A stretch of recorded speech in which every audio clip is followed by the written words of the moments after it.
Selamat malam pemirsa Duta TV, kembali bersama saya Diana Rosyanti dalam Duta TV Outlook 2022.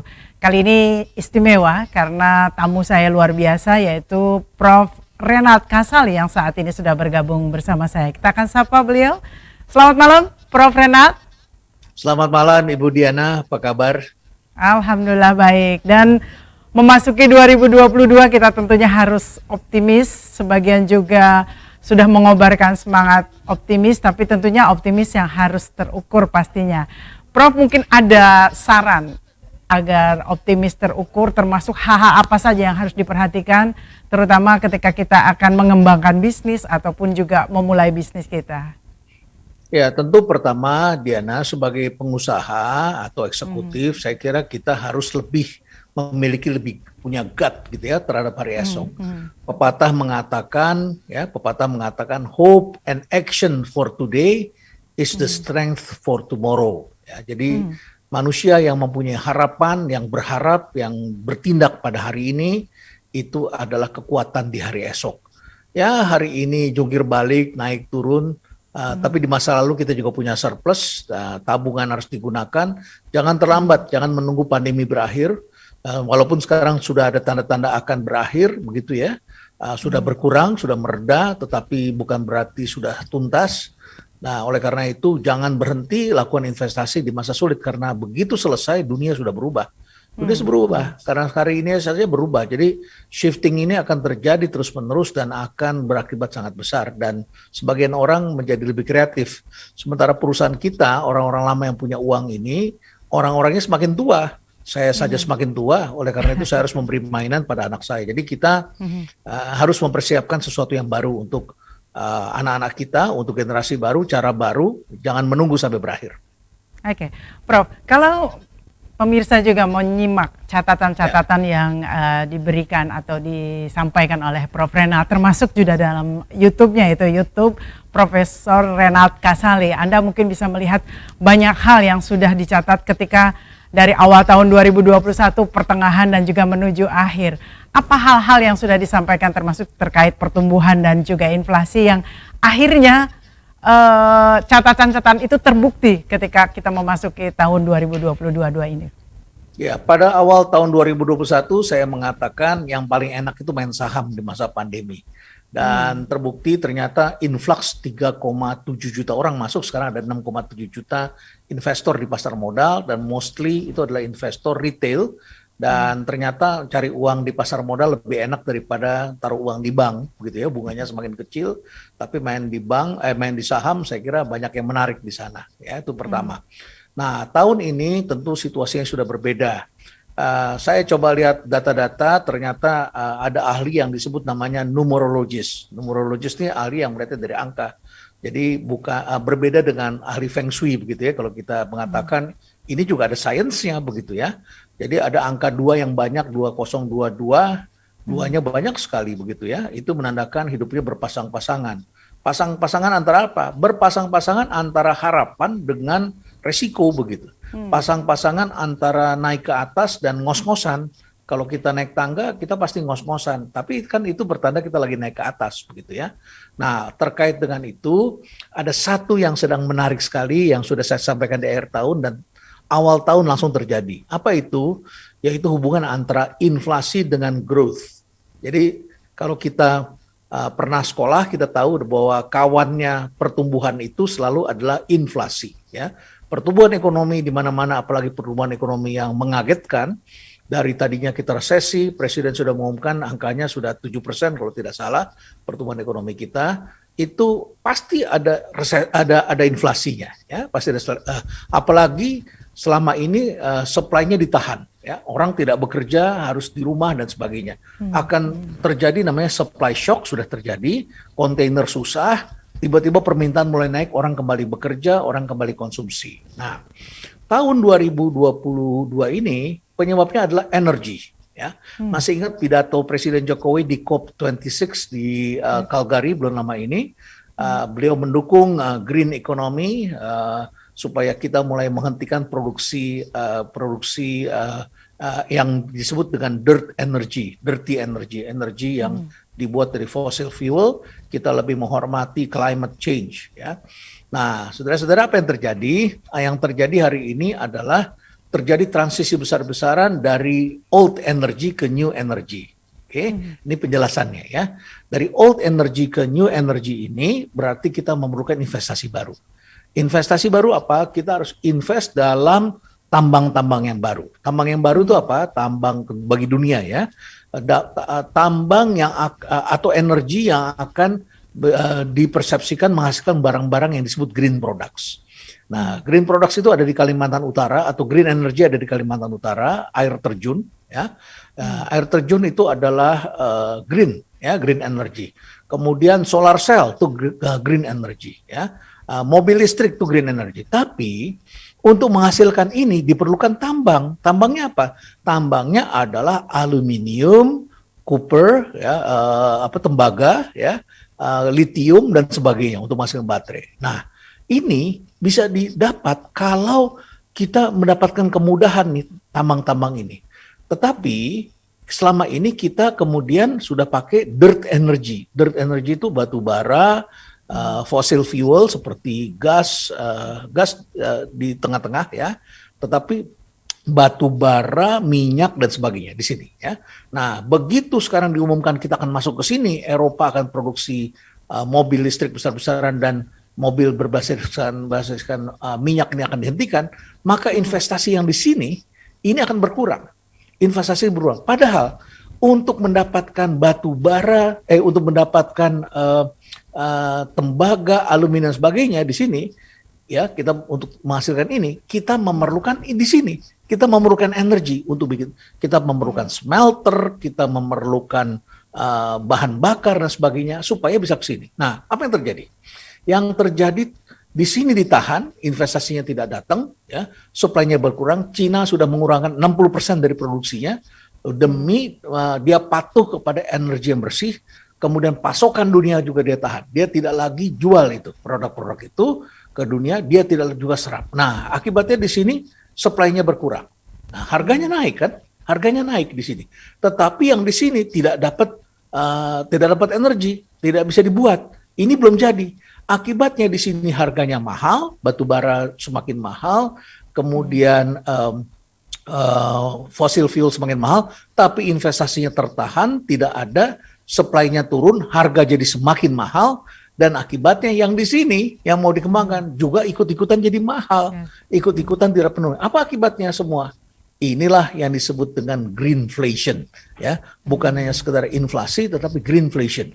Karena kita ingin beralih ke dunia green, kemudian gerakan dari gerakan dari lingkungan begitu keras, akibatnya harganya semakin mahal, transisinya costly, dan kemudian energi ini berdampak kepada semua sektor, yang akibatnya nanti ya itu akan harga-harga bisa jadi naik. Nah, inilah maka para ahli ekonomi harus bekerja keras bagaimana menjaga, mengantisipasi inflasi, karena sudah terjadi di Amerika Serikat, CPI-nya naik, Consumer Price Index-nya naik luar biasa, dan di sejumlah negara mengalami blackout, tidak bisa dapat energi memasuki musim dingin.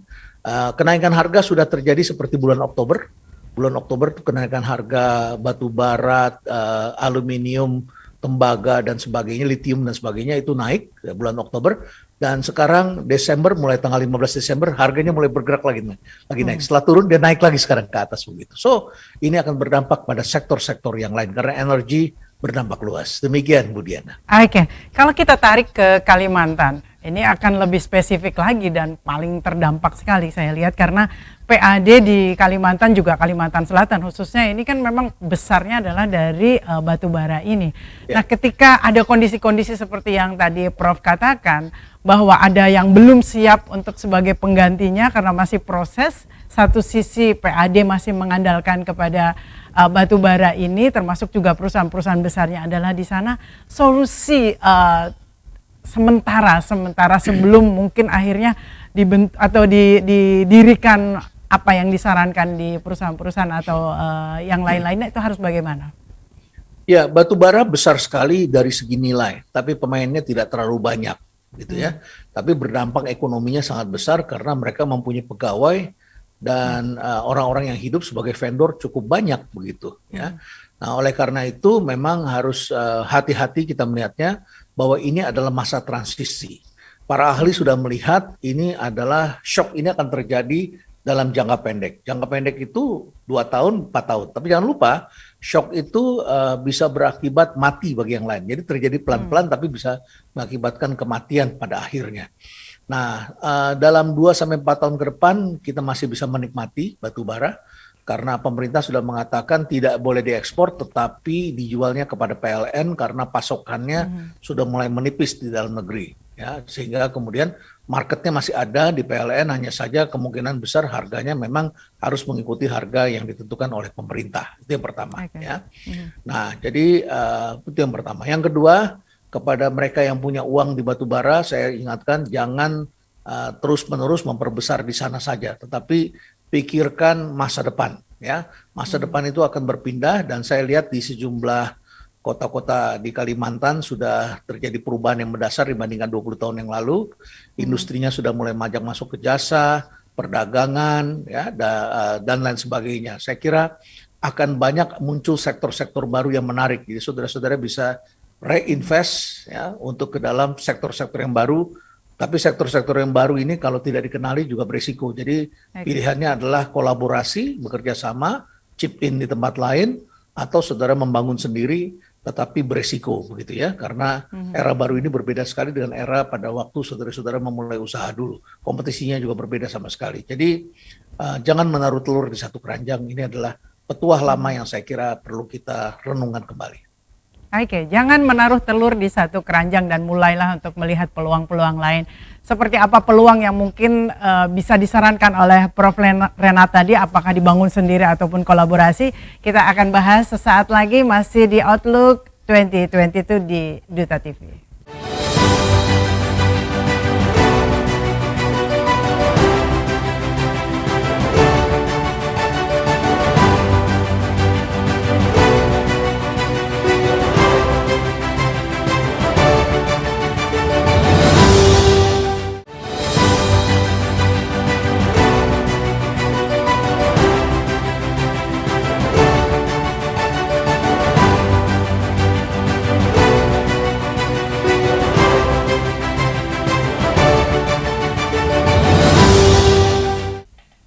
Pemirsa, kalau kita mengemudikan mobil atau kendaraan, kita lihat biasanya sesekali kita harus tengok spion, tetapi kan kaca besarnya ada di depan. Tomorrow-nya atau besoknya atau perjalanan ke depan itu jauh lebih panjang dan harus lebih optimis.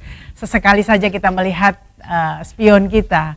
Prof. Renat, kalau mendengarkan catatan-catatan Anda dan juga di YouTube-nya, ini ada The Story of Tomorrow, bahwa kita juga jangan terlalu terpaku dengan apa yang terjadi kemarin. Ini sebetulnya seperti apa sih, termasuk juga mungkin peluang-peluang bisnis yang harus bisa dilihat oleh para pelaku bisnis? Ya, saya kira saya harus tekankan kembali bahwa setiap orang melewati 3 zona waktu. Ada the past, itu kemarin, the present, hari ini, dan tomorrow. Kalau kita nonton film Kung Fu Panda itu di situ dijelaskan gitu ya. You are to worry too much with yesterday begitu, sehingga tidak bisa melihat tomorrow begitu ya. Tomorrow is a mystery, nobody knows what will happen. Dan ini adalah perjalanan panjang kita ke depan. Anak-anak kita akan mewarisi masa depan. Nah, cuma masalahnya hari ini ada yang namanya disrupsi, dan disrupsi ini tidak berhenti sesaat, tetapi panjang sekali disrupsinya ini ya. Nah, disrupsi garis di tengah-tengah ini ya. Ada garis di tengah-tengah, disrupsi ini memisahkan antara yesterday dengan tomorrow gitu. Ya, jadi ada garis tengahnya di sini. Nah, tapi dua-duanya menuju ke sini begitu. Yang yesterday menuju ke today, yang tomorrow juga menuju ke today. Di bawah, anak muda membawa tomorrow ke sini, sebagian bangkrut pastinya. Lihat aja itu Fabilio, dan bukan bangkrut lah, tapi kesulitan lah sekarang ini ya. Mereka belum declare ya.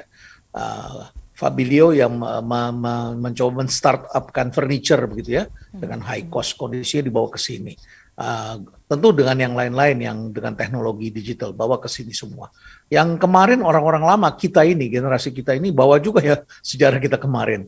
ke hari ini. Berhadapan di sini ketemu yang satu punya uang, yang satu punya teknologi begitu. Yang sebetulnya terjadi pertukaran harusnya, tetapi kemudian berhadapan dengan cara yang berbeda.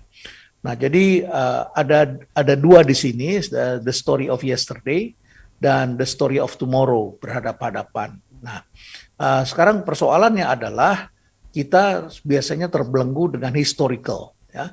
Saudara-saudara kalau belajar atau sekolah sampai MBA kira-kira 20 tahun yang lalu, 10 tahun yang lalu, pasti belajar accounting. Accounting itu apa sih? Accounting itu mencatat year to date, data-data sampai ke hari ini, dari awal tahun sampai ke hari ini. Apa itu? Historical, data historical. Ya, kita bawa prestasi kita kemarin ke akhir bulan ini, dan itulah yang kita sebut sebagai laporan keuangan, dan laporan keuangan itu kita bisa tahu kondisi satu perusahaan apakah dia menguntungkan atau tidak. Dan kita semua beranggapan apa yang kita dapatkan historical dari kemarin ke hari ini, itu dapat kita pakai sebagai dasar untuk memproyeksikan ke hari esok, gitu ya. Tapi dasarnya kan historis, dasarnya historis. Nah, para investor zaman sekarang itu berbeda dengan investor ketika saudara belajar accounting 20 tahun yang lalu. Ketika saudara-saudara belajar manajemen keuangan 20 tahun yang lalu atau 10 tahun yang lalu. Di masa lalu kita gunakan accounting base untuk memproyeksikan ke depan. Sehingga perusahaan yang profitable kemarin pasti akan menjadi blue chip ke depan. Ya. Sebut saja perusahaan 500 top brand dunia yang kita lihat di Fortune 500, di majalah Forbes dan sebagainya. Perusahaan dengan brand value tertinggi semua itu namanya blue chip. Maka di situ ada namanya IBM, ada yang namanya Coca-Cola, merek-merek terkenal, you name it di seluruh dunia, gitu ya. Nah, sementara disrupsi ini nggak ada dalam radar, dalam historisnya nggak ada. Mereka ini rugi sampai di sini, gitu ya. Terus kemudian mereka diproyeksikan ke depan akan seperti apa? Dengan adanya clean energy, mereka akan muncul dengan mobil baru, bukan lagi mobil yang kita kenal, begitu ya. Alat-alatnya teknologi juga teknologi baru. Kemarin mereka rugi, tapi kok diinvest terus oleh para investor. Rupanya para investor itu tidak melihat historicalnya, tapi melihatnya adalah future-nya begitu. Bukankah seperti itu mental kita ketika kita berbisnis, kita berusaha? Saya sama seperti saudara-saudara tahun 2020-2021 saya menerapkan ilmu saya. Saya ini adalah seorang guru besar ilmu manajemen, tapi saya bosan dengan kertas, maka saya menerapkan dan saya membangun sendiri. Tahun 2021 itu 2019 ya, ketika terjadi COVID akhir tahun, saya kumpulkan staf saya tahun 2020, kemudian kita memulai action, kita mengatakan tutup apa yang terjadi di masa-masa lalu pertumbuhan kita. So we start new things dan kita pecahkan tabungan ya. Karena kalau menggunakan pendapatan tahun 2020 untuk invest tahun 2020 kita kecewa. Tahun 2020 itu hanya dapat pendapatan dan 2021 hanya dapat pendapatan untuk bayar gaji begitu ya. Dividen ya, saya kebetulan waktu itu di Telkom itu dividennya banyak karena orang banyak memasang IndiHome begitu ya. Nah, oke. Tapi kan tidak semua perusahaan seperti Telkom. Banyak perusahaan itu hanya sanggup untuk bayar gaji, ya. Tidak semuanya bergembira. Nah, 2021 kami invest dari tabungan, gitu ya. Nah, kenapa? Karena kami tidak mau terperangkap oleh historis. Maka kami bangun tahun 2020-2021, akhir 2021 selesai. Tahun 2022 kami sudah siap dengan 5 kegiatan baru di rumah perubahan ya. Dan kami sudah siap untuk mengeksplor dunia baru. Nah, setiap hari saya monitor tuh dunia baru ini. Kami bikin kawasan hutan bambu di rumah perubahan ya. Kami membuat tempat wedding yang outdoor, yang pohonnya besar-besar begitu ya. Ekosistemnya kami bangun. Ketika Mark Zuckerberg ngomongnya metaverse, kami bilangnya natural first gitu ya, nature first. Jadi first of natural gitu ya, jadi alam. Jadi jangan semuanya dibawa ke dunia teknologi, tetapi juga alam harus dirawat misalnya kayak begitu. So kita tidak melihat semata-mata pada historical, karena historical ini terputus dengan adanya disrupsi begitu, garis lurus tadi di sini. Nah oleh karena itu kita harus membawa the story of tomorrow yang narasinya, teorinya, aplikasinya, caranya berbeda dengan bisnis model dan cara-cara yang dilakukan dalam narasi masa lalu. Oke, baik. Kalau untuk yang real lebih apa ya, untuk menjadi peluang-peluang bisnis di masa yang akan datang ini, menurut Prof Renat, kalau misalkan jasa yang seperti apa? Karena kan memang berbeda ya dengan yang kemarin begitu. Atau mungkin hal lain yang bisa disarankan oleh Prof Renat? Menarik, jasa itu akan tumbuh kalau ada tekanan kompetisi. Nah, selama ini yang terjadi adalah kita memisahkan antara pusat dengan daerah. Sehingga di pusat itu terasa sekali terjadi percepatan, daerah kemudian tinggal menunggu hasilnya. Hari ini sudah tidak bisa lagi terjadi seperti itu, pusat sama daerah sama-sama dulu orang Indonesia menunggu apa tren yang terjadi di Amerika, di Korea, dan di Jepang, kemudian mereka bawa ke Indonesia. Nah, tidak terjadi lagi, anak Indonesia sekarang sudah mulai menciptakan tren. Nah, ada anak Jakarta menciptakan tren, kemudian dibawa ke daerah. Hari ini sudah tidak begitu lagi, Jakarta maupun daerah sama-sama bisa menciptakan tren, ya, sama-sama bisa membuat sesuatu yang baru karena terjadinya bersamaan dan ada teknologi. Nah, apa yang bisnis yang seperti apa dan yang bagaimana? Ini menarik ya. Jadi pertanyaannya sudah benar, bukan bisnis apa, tapi yang bagaimana. Ini menjadi penting sekali karena orang jual properti, ada yang seperti Podomoro sedang kesulitan, ya, jual apartemen di mana-mana sedang dilakukan obral, harganya turun begitu ya. Tapi ada yang seperti yang lain yang membuat konsep-konsep baru dan ternyata ada permintaannya. Berarti kan masalahnya bukan apa yang dijual, tapi bagaimana membuat produknya dan menjualnya. Ada restoran yang kesulitan, ada restoran yang justru sedang kelebihan permintaan. Nah, inilah yang disebut dengan ledakan kreativitas. Ya. Jadi bisnisnya itu harus dengan didasarkan oleh kreativitas. Ya. Bahkan to some extent kita mulai bedakan antara misalnya dalam rumah makan. Ya. Kita membedakan antara rumah makan dengan comfort food dengan satu lagi fancy food. Ya.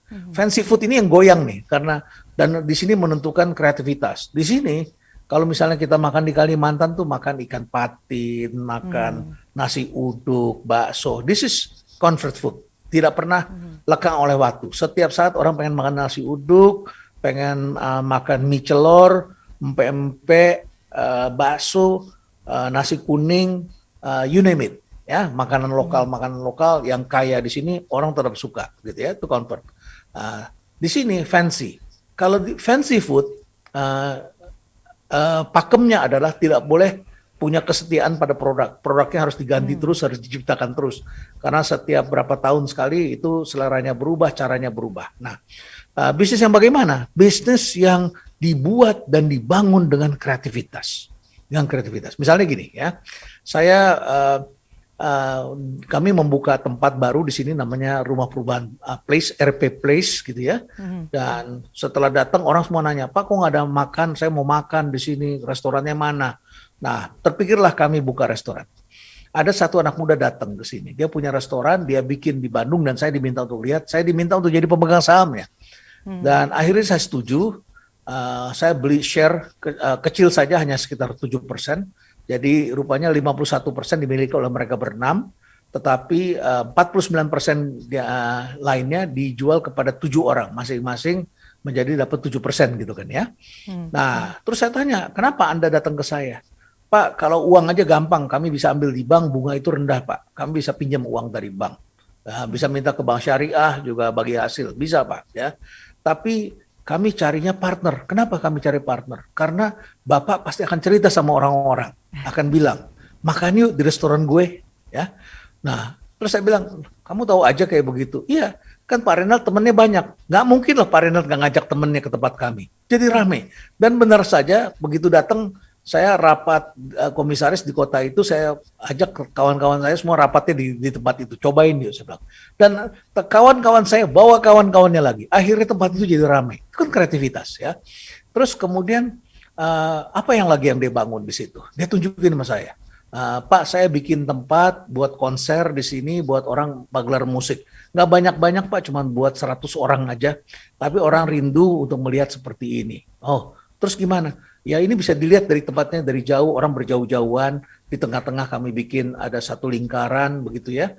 Terus kemudian di atas ada Videotron. Wah, Videotron mahal sekali kamu invest.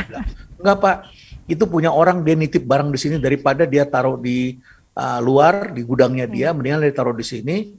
Terus saya bisa, karena setiap minggu ada event, ada pagelaran, maka ada iklannya. Jadinya kami bagi hasil sama dia.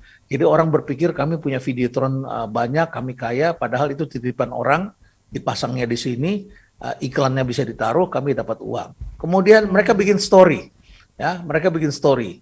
Nah ini fancy food, ada story-nya di situ. Jadi saya ditanya mau minum apa, teh rosella misalnya, dia tinggal petik di situ di depan saya ada petik, kemudian dia rebusin rosella di sana buat saya, warnanya merah dan seterusnya. Jadi ada story, ada kreativitas begitu. Terus saya lihat lagi desainnya, dapat dari mana? Kamu desain-desain seperti ini. Saya buka Pinterest Pak katanya. Ya, jadi ada situs-situs yang di situ orang bisa memajang karya-karyanya dan mereka tinggal membuka. Jadi creativity is a must. Ya.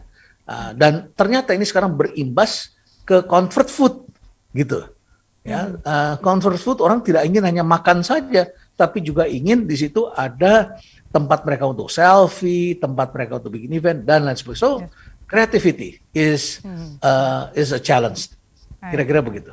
Baik, kreativitas tadi, networking, kolaborasi itu menjadi penting untuk bisa jadi pemenang. Nah menarik kalau kita akan tanyakan lagi nanti di segmen berikutnya bagaimana mengasah parameter dan intuisi. Apakah bisnis ini sudah benar, jalannya akan baik. Kita akan diskusikan dengan Prof. Renat sesaat lagi.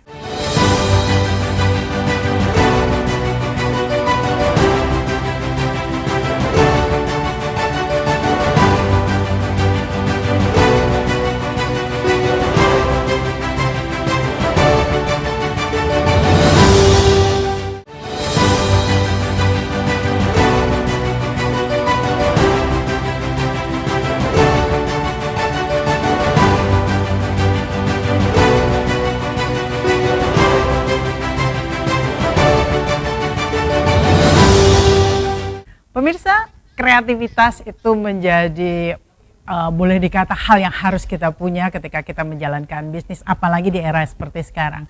Nah pertanyaannya adalah bagaimana kita mengasah intuisi dan juga parameter-parameter apa yang harus kita lihat kalau kita berbisnis, khususnya mungkin untuk yang baru tumbuh atau baru memulai. Apakah bisnis ini memang bisa dijalankan terus atau harus berubah atau harus kolaborasi atau harus seperti apa?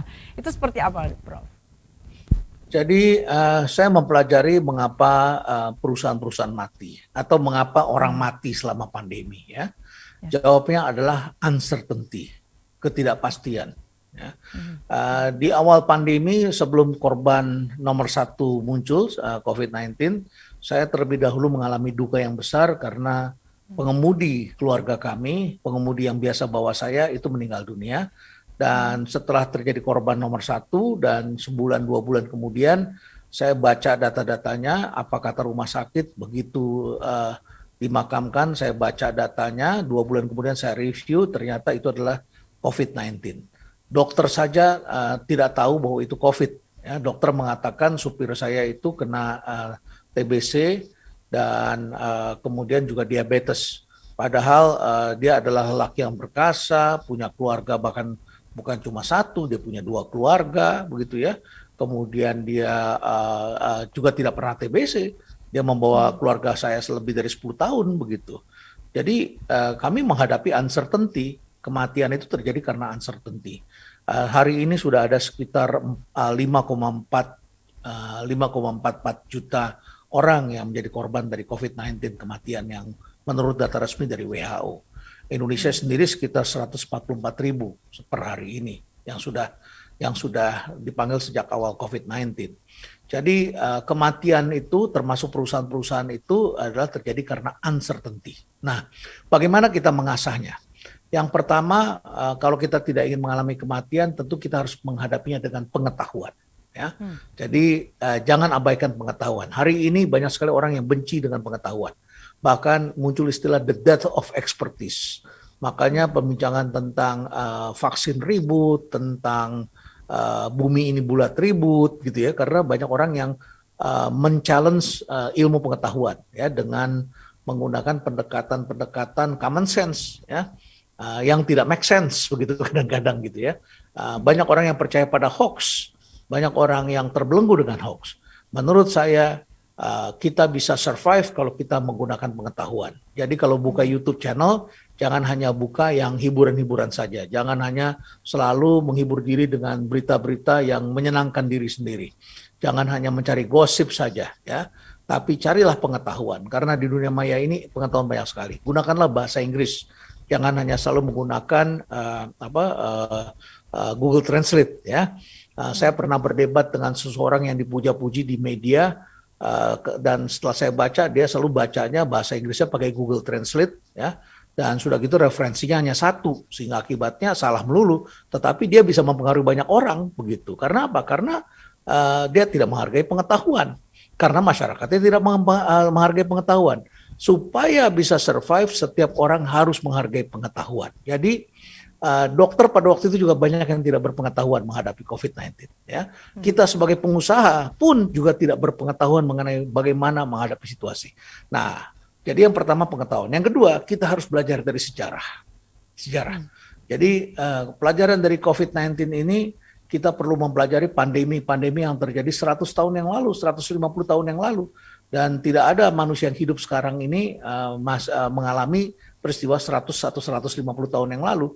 Tapi kita bisa membaca sejarah. Jadi sejarah harus kita buka kembali, kita bisa melihat. Kita bisa melihat sejarah tentang matinya dunia usaha. Itu karena apa?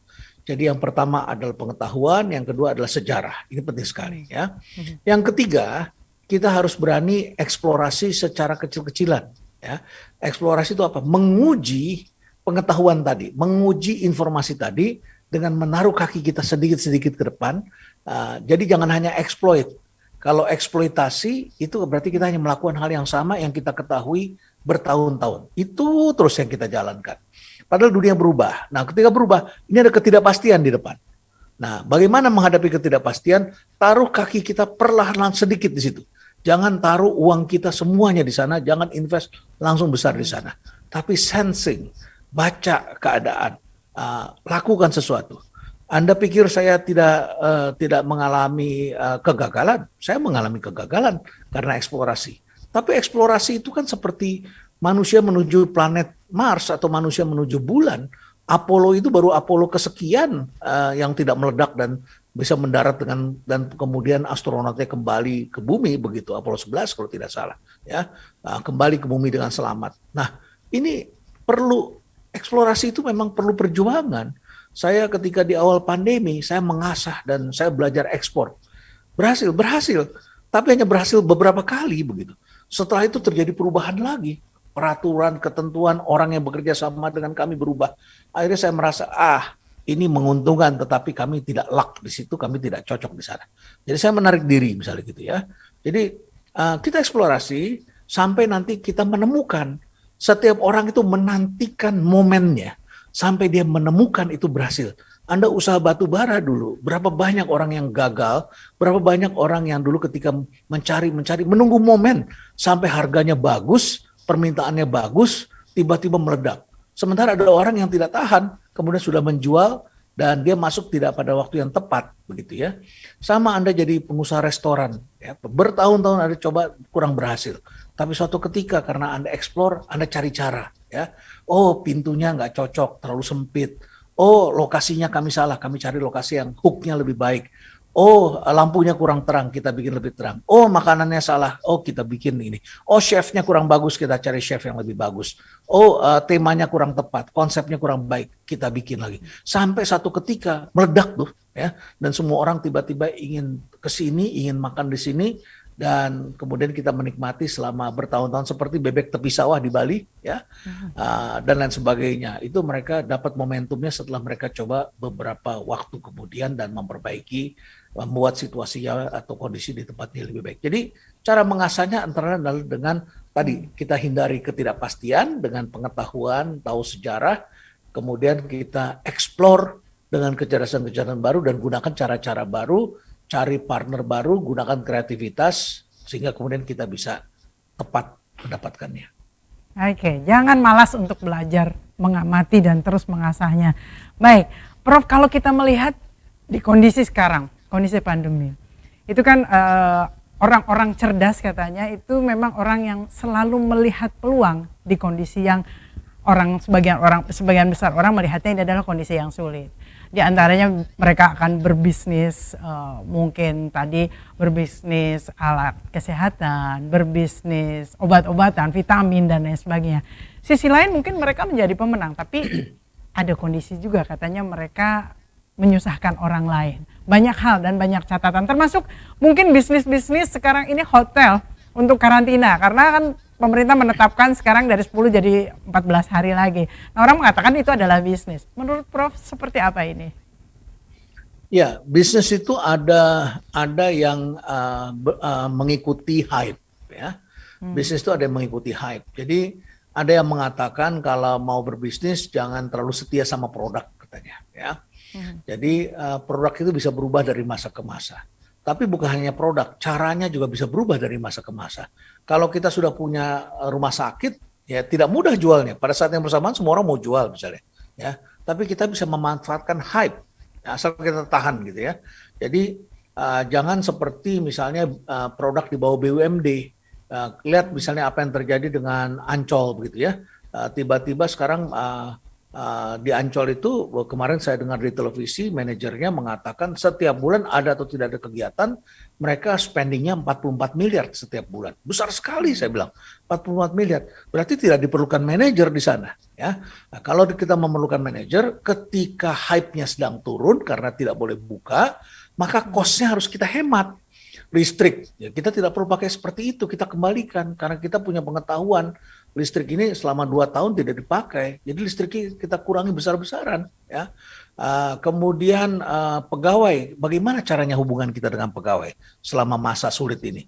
Barangkali masuknya tidak perlu setiap hari, seminggu sekali, hanya kita perlu orang-orang yang melakukan kebersihan, pegawai di pintu masuk yang tadinya dilayani oleh 6 orang, outsource-nya katakanlah pakai 12 orang. Sekarang kita perlu hanya 2 orang, ya, yang 10 kita putus kontraknya misalnya seperti itu, hanya dibayar variabel saja atau bagaimana. Jadi tugas kita sebagai manajer itu selalu adalah membaca situasi. Nah, kemudian baca situasi tadi dari sisi cost, bagaimana dari sisi revenue, ya kita harus menunggangi hype.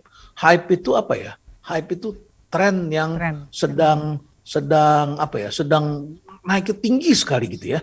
Jangan berenang di bawah gelombang, tetapi berenanglah di atas gelombang begitu. Hype-nya ini apa? Ya, lihat apa yang dilakukan oleh Sritex dan teman-temannya di Solo. Mereka selama ini dikenal sebagai produsen garment, sekarang dikenal sebagai produsen APD, ya, produsen masker. Karena memang di seluruh dunia prioritasnya sekarang ini adalah alat kesehatan nomor 1 begitu ya. Jadi hype-nya ada di situ, masuk di situ. Demikian pula setahun yang lalu saya ditawari untuk membeli hotel, membeli rumah sakit dan sebagainya. Saya bilang saya bukan pengusaha di sana, saya tidak tertarik, tidak memerlukan. Tapi saya beri saran pada sejumlah orang. Dan ternyata hotel itu sekarang bisa dipakai tadi yang disebutkan untuk menampung orang-orang yang sedang terkena COVID dan sebagainya. Dan ternyata 14 hari karantina itu lebih mahal dari harga tiket. Ya, jadi kalau Anda pergi ke Turki 30 juta, ya, atau 15 juta ke Turki gitu ya. Ternyata nginep di karantinanya pas pulang aja 30 juta itu, yang 14 hari begitu ya. Ternyata itu yang menjadi. Nah, itu namanya hype. Jadi menunggangi hype begitu, tapi Anda harus cepat menyesuaikan diri. Ketika demand-nya tidak ada, Anda harus melakukan sesuatu. Jadi tidak bisa ada tidak ada, cost-nya sama, tidak bisa. Jadi memang harus memperhatikan hype-nya. Pariwisata, ya. Apa hype-nya? Hype-nya outdoor activity. Setelah Anda bisa lihat kan sekarang orang takut semuanya indoor begitu. Ya, tapi yang outdoor tuh muncul. Awal pandemi saya pergi ke Solo, dari Solo saya pengen ke gunung, mengunjungi kawan-kawan di Karanganyar, kemudian saya naik ke Gunung Lawu di sana. Ya, saya sempat bicara dengan perhutani supaya hutan-hutan pinusnya bisa kita sewa jadi tempat rekreasi outdoor begitu ya. Nah, di situ saya lihat ada satu rumah makan yang lampunya kuning-kuning di atas, di belakangnya kabut. Seru juga ya, saya makan di atas itu, naik tangga, ada 2 tangga, dan indah sekali, tapi yang makan cuma 1 orang, 1 keluarga, saya dengan keluarga saya di sana. Tapi 6 bulan kemudian ketika saya lihat di sana, itu hampir semua toko, hampir semua restoran, itu mempunyai di pinggir jalan itu semuanya bikin outdoor ya. Jadi 2-3 tingkat di atas dan mereka dengan lampu-lampu cahaya kuning di belakangnya kabut begitu, outdoor. Di Bogor begitu. Tempat-tempat wisata tiba-tiba muncul namanya glamping, ya, outdoor, ya, bukan lagi tempat hotel dan sebagainya. Jadi itu hype-nya outdoor begitu. Sampai kapan? Sampai manusia kemudian trennya beralih lagi. Sekarang sedang terjadi tren misalnya orang menyewa pesawat jet, ya.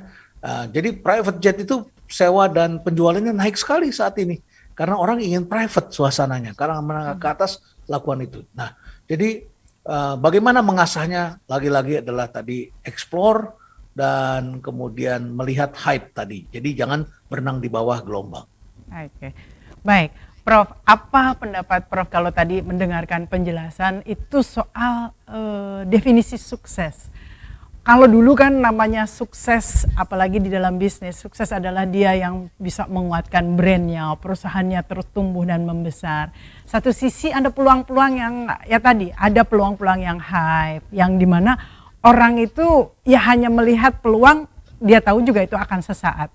Nah, sukses yang seperti apa yang masih relevan di era sekarang? Apakah yang membentuk brand yang lama dan membesarkan brand itu, atau yang seperti itu melihat peluang-peluang yang dia juga tahu bahwa ini adalah tentatif? Kita akan bahas ini, kita masih bicarakan dengan Prof. Renald Kasali.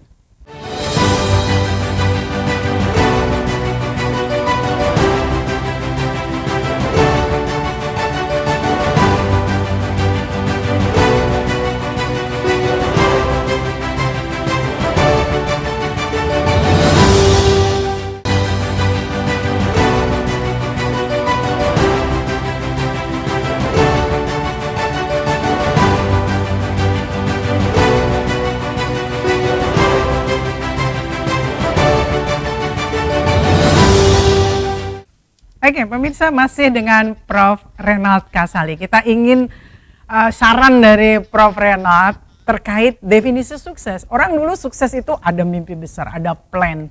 Sementara ada hal yang berubah saat ini. Apalagi perubahannya itu kadang-kadang sekarang ya seperti Prof katakan, yaitu disruption yang terus-menerus berubah. Ini menurut Prof seperti apa sih? Ya, jadi sukses itu sebetulnya adalah sustain, ya, berkelanjutan. Ya, berkelanjutan ini tentu banyak definisinya, banyak caranya, dan tidak bisa fit for all. Jadi tidak sama sukses. Saya ketemu dengan keluarganya Antoni Salim, dengan Pak Frankie Welirang, begitu ya. Ada bicara tentang Bogasari, bicara tentang Indofood dan sebagainya. Tentu tidak sama dengan mereka yang sedang mengembangkan produk yang sifatnya fancy. Katakanlah Papatong. Papatong itu adalah seorang anak muda yang membuat kerupuk, ya. Nah, kalau Pak Frankie dan keluarga Antoni Salim itu membangun brand for long term dan mereka masuknya di comfort food, ya. Mie instant itu comfort food. Ya, walaupun setiap zaman mereka kembangkan produk-produk baru, tapi orang makan tepung atau produk dari tepung, makan mie itu panjang sejarahnya begitu, ya. Tidak akan berakhir. Nah, itu adalah comfort dan definisi mereka itu adalah sustain, berkelanjutan, bangun brand, dan setiap saat kemudian menyesuaikan, develop inovasi yang sustainable. Ya, saya bicara dengan Pak Patong yang membuat kerupuk. Dia jualnya lewat Alibaba dan sekarang menjadi sangat besar dan salah satu penjualan yang sangat laku selama hari jomblo sedunia, 11/11 itu ya, jadi tanggal 11 bulan 11 itu. Membuat Jack Ma terkesima, kerupuk dari Indonesia sampai mereka mempunyai sarana produksi di beberapa negara dan kemudian dijual. Apa nasihatnya Pak Patong pada saya? Nasihatnya adalah berbisnis itu tidak boleh setia pada produk, kata dia, begitu ya. Wah, saya terkejut sekali, tidak boleh setia pada produk. Jadi Anda bagaimana? Oh, jadi kami berbeda-beda setiap zaman. Sama juga dengan ada kawan saya punya restoran. Dia buka 9 restoran, yang hidup cuma 1. Ya sudah, akhirnya yang 8 ditutup, dia fokus pada yang 1 itu, begitu ya. Dia punya usaha berapa, kemudian dia tutup, dia bikin yang 1 yang bertahan. Jadi memang theoretically dikatakan setiap kali kita membuat produk baru, 80% itu memang produk baru itu akan mati selama 1 tahun pertama. Jadi Anda yang mendengarkan sesi saya kali ini, kemudian meniru sukses dan kemudian Anda gagal begitu ya, itu adalah memang resiko setiap orang berusaha. 80% dari produk baru 1 tahun pertama itu hilang. Nanti yang bertahan tinggal 20%, tahun berikutnya 80% di antaranya juga akan hilang. Itu seleksi alam, natural selection begitu ya.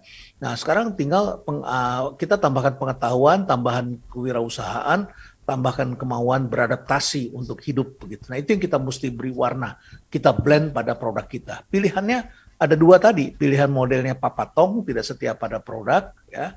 Dia membuat kerupuk, dia bilang kerupuk beda di Indonesia. Kalau kerupuk di Indonesia itu adalah orang beli kerupuk untuk makan sama nasi. Ini orang lama Indonesia begitu ya. Kita makan nasi goreng pakai kerupuk makan soto pakai kerupuk gitu kan.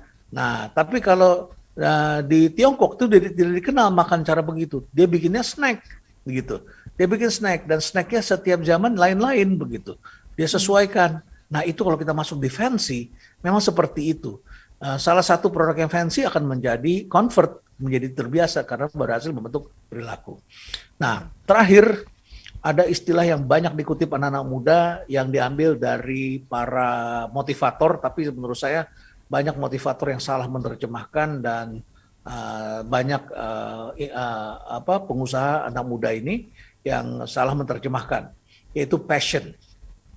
Passion itu seolah-olah ditafsirkan sebagai gampang, enak. Mereka mengatakan tidak perlu kerja keras, cukup kerja cerdas, ya cari yang paling enak dikerjakan, paling gampang, lakukan itu. Pasti kalau kamu nggak suka, tandanya itu bukan passion, kata mereka. Saya setuju passion penting, tapi terjemahannya salah. Menurut saya passion itu adalah kebahagiaan ketika kita menjalankan sesuatu sampai sulit pun kita tidak merasa sulit begitu. Nah, yang dilakukan anak-anak muda saat ini begitu sulit ditinggal. Jadi buka restoran di Jalan Senopati di Jakarta, sehingga Jalan Senopati itu rumah-rumah mahal, sekarang sewanya jadi mahal, banyak orang sewa karena ada sekolah-sekolah bisnis yang orang tuanya kirim anaknya ke sekolah bisnis, belajar kewirausahaan, terus harus praktek, orang tuanya punya uang, sewain rumah di Jalan Senopati, anaknya kemudian dengan teman-temannya bikin, orang tuanya modalin gitu ya. Tapi setelah jalan 3 bulan, setelah nilainya keluar, kemudian saya lihat anaknya udah nggak jualan lagi di situ, yang jaga papa mamanya, dan mereka ngajakin saya makan di situ, rapat di situ, saya lakukan. Terus setelah 6 bulan kemudian saya datang, mama papanya jagain, setahun kemudian mama papanya jagain. Terus setelah itu restoran itu mama papanya jagain, anaknya udah main kemana, kerja di tempat lain gitu. Karena tiba-tiba anaknya lapor sama papanya, itu bukan passion aku mah katanya gitu ya. Nah tapi ternyata anak ini sekarang dimanapun berada seperti itu begitu. Jadi passion itu ditafsirkan adalah hype yang ringan. Mereka menjadi seniman kopi, bisnis kopi di mana-mana, nggak laku mereka tutup begitu ya. Mereka pindah lagi. Oke sih, memang barangkali mereka tidak beruntung, tetapi bisnis itu perlu passion dalam arti kata Anda harus rela menderita untuk mencapai satu kehebatan. Ya, saya ketika sekolah di Amerika ngambil PhD saya, penderitaan saya banyak sekali. Tapi saya passion di situ, saya duduk terus-menerus berjam-jam, berhari-hari, berbulan-bulan ngetik di situ, bikin disertasi, riset lagi bolak-balik. Padahal dari kamar saya di bawah saya lihat anak saya harus bermain, dan tetangga di musim panas itu bermain naik sepeda segala macam di tempat mainan atas. Saya tergoda untuk turun berlibur begitu ya. Tetapi saya tetap duduk di situ karena passion saya adalah menahan penderitaan sampai saya sukses begitu.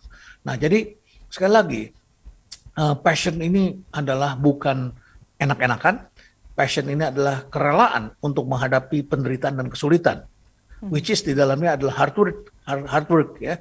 Jadi kalau Anda tidak mau bekerja keras, Anda tidak punya passion, dan ketika Anda mengalami passion dan mengalami kesulitan, Anda tidak merasa sulit karena Anda melakukan sesuatu yang Anda sukai dan tidak pernah Anda merasa bekerja. Ya, jadi itu intinya. Jadi pahami passion itu sendiri dan Anda akan bisa sukses nantinya. Baik, kata kuncinya passion dengan definisi yang benar tadi Pak Renat katakan. Oke, satu hal lagi Prof, kalau kita melihat fenomena di Indonesia ini kan masyarakatnya terkenal gotong royong, gampang menolong, sehingga kita lihat ini dikatakan institusi donasi, tetapi kalau kita melihat secara manajerialnya ini adalah bisnis. Apa tanggapan Prof terkait banyaknya institusi-institusi ini yang dimunculkan bahkan oleh anak-anak muda? Saya harus mengaku bahwa saya termasuk salah satu orang yang melakukan itu di tahap awal ya. Diana tahu bahwa kitabisa.com itu lahir di salah satu ruangan di rumah perubahan di atas di lantai 3 ya, di tempat saya. Dan Timi itu saudara Al-Fatih Timur itu adalah mahasiswa saya di tahun terakhir, mahasiswa sangat berprestasi yang pinter, yang begitu lulus dia lapor ke saya dan saya kemudian bilang sama dia, kamu ikut saya aja. Dan langsung dia berangkat ke Pulau Buru dan dia melihat bagaimana kami melakukan social activities di Pulau Buru di Maluku sana. Setelah pulang kemudian kita diskusikan, kita melihat ada cara baru dalam membangun kegiatan sosial sebagai social entrepreneur. Nah, dari situlah kemudian dia punya ide membuat kotak masjid yang elektronik begitu ya. Karena dia melihat di Sumatera Barat orang itu kalau mau menikahkan anak gotong royong satu kampung, pindah rumah gotong royong satu kampung. Itulah yang melahirkan konsep ekonomi koperasinya Bung Hatta. Nah, tetapi karena Timi dibesarkan oleh teknologi digital, maka dia mencari dengan cara-cara baru. Dan akhirnya sekarang kita bisa ini menjadi bisnis donasi yang terbesar di Indonesia, yang mendisrupsi yang lain-lainnya sebelum sudah ada gitu ya. Dan karena dia berhasil, maka yang lain kemudian ikut. Yang lain kemudian bikin begitu ya, rame-rame elektronik sebagainya. Tapi yang jadi persoalan adalah Anda mau bikin sesuatu ikut-ikutan atau Anda memang mempunyai panggilan di sana. Timi membangun itu karena melihat figur Bung Hatta dan dia dibesarkan di Sumatera Barat, dia melihat itu. Kemudian saya ajak di Pulau Buru, dia jiwanya terpanggil di situ untuk menolong sesama. Tujuannya di situ, bukan untuk dapatkan bisnis, bukan untuk mendapatkan ekonomi, tapi dia ingin membangun Indonesia. Jadi crowdfunding itu muncul dari panggilan dan dia bisa berhasil. Tapi yang lainnya, yang semuanya ingin men-startupkan apa saja, belum tentu berhasil. Jadi ketika manusia mengumpulkan itu ada seleksi alam juga. Dan jangan lupa saat ini juga banyak orang yang curiga. Karena sekarang banyak sekali orang ngumpulin dana untuk kegiatan yang tidak benar. Jadi kita harus jaga, harus bangun reputasi. Teknologinya harus benar, algoritmanya harus benar, paham betul ya, sehingga daripada Anda ikut-ikutan, lebih baik Anda menjadi pelopor, bangun sesuatu yang berdasarkan dari filosofi diri sendiri. Karena setiap orang itu unik, setiap orang itu mempunyai panggilan. Nah, Anda mengikuti panggilan orang lain, Anda akan membuang uang sia-sia akhirnya ke sana. Jadi bisnis donasi adalah penting. Orang Indonesia sangat generous. Indonesia adalah salah satu negara tertinggi di dunia dalam memberikan donasi karena beberapa hal. Pertama, orang Indonesia ini adalah masyarakat yang religius, ya. Religius dalam arti kata memperhatikan zakat, memperhatikan perpuluhan, memperhatikan kolekte, ya, sumbangan. Orang Indonesia takut dengan karma, ya, dan lain sebagainya. Jadi memang orang kita tuh sangat religius dalam hal mereka melihat tidak saja hubungan vertikal ke atas, tetapi juga hubungan sosialnya. Ya, itu yang pertama. Yang kedua, teknologi memungkinkan manusia untuk menggunakan ini semua, ya, sehingga kemudian bisa membuat story, bisa menolong sesama dengan lebih baik. Namun saya kira di luar itu juga ada hal lain, yaitu bahwa dalam beberapa tahun terakhir ini Indonesia juga banyak musibah. Mulai dari tsunami itu kita menyaksikan musibah banyak sekali, alam berubah, terjadi climate change, hutan kebakaran, banjir di mana-mana, kemudian kita melihat juga wabah terjadi, puncaknya pandemi. Nah, itu membuat manusia kemudian bertanya pada dirinya dan kemudian akhirnya mereka kembali lagi berdonasi lagi untuk menolong orang lain. Jadi ini adalah bisnis yang sangat menantang, tetapi harus dibangun dengan landasan dari sini. Uniqueness dari setiap orang, panggilannya tidak sama. Jadi jangan membuat sesuatu selalu adalah ikut-ikutan, tapi kenali diri terlebih dahulu, kenali masyarakatmu, setelah itu baru bertanya, aku mau kemana? 3 komponen itu saya kira harus dijawab sebelum orang membuat sesuatu yang sudah hype berada di masyarakat. Oke, luar biasa. Mudah-mudahan ini bisa memberikan pencerahan. Kita sudah memasuki 2022, tidak bisa lagi hanya berjalan atau nengok ke belakang dengan ketakutan-ketakutan, dan kita pastinya sudah diharuskan untuk melakukan akselerasi karena 2022 dan kedepannya kita memang sudah harus berlari, tapi pastinya harus dengan kecerdasan dan jangan berhenti untuk belajar. Prof. Renald, 1 menit terakhir, pesan untuk pemirsa yang mungkin ingin disampaikan terkait bagaimana kita melakukan percepatan di 2022? Ya, Diana dan saudara-saudara sekalian, jadi saya melihat memang betul bahwa tahun 2022 angka 2 itu dominan, berpasang-pasangan ya antara success and risk ya, sukses dan risiko, antara change dan hope ya. Kita selalu akan menghadapi dua hal itu. Jadi kalau segala sesuatu itu berkilauan, jangan lupa ada risikonya. Tidak semua yang berkilauan itu adalah emas ya. Tidak semua yang gelap itu adalah hantu. Jadi mari kita hadapi dunia baru ini dengan penuh kehati-hatian, tapi harus selalu optimis dan hargai ilmu pengetahuan. Belajar dari sejarah dan lihatlah dengan mata menatap ke depan, bijaksana, gunakan pengetahuan. Oke, terima kasih Prof. Renat dan pemirsa untuk mendapatkan update terus apa yang disampaikan oleh Prof. Renat. Silahkan simak YouTube dari Prof. Renat Kasali dan juga Anda bisa mengikuti sosial medianya dari Rumah Perubahan. Terima kasih untuk sharingnya Prof. Renat. Sukses untuk kita semua di tahun 2022. Selamat malam. Assalamualaikum warahmatullahi wabarakatuh. Waalaikumsalam. Pemirsa, janganlah kita berenang di bawah gelombang, tetapi naiklah menjadi peselancar sehingga kita bisa mengatasi gelombang dan bisa melihat masa depan. Saya Diana Rosianti, sampai jumpa.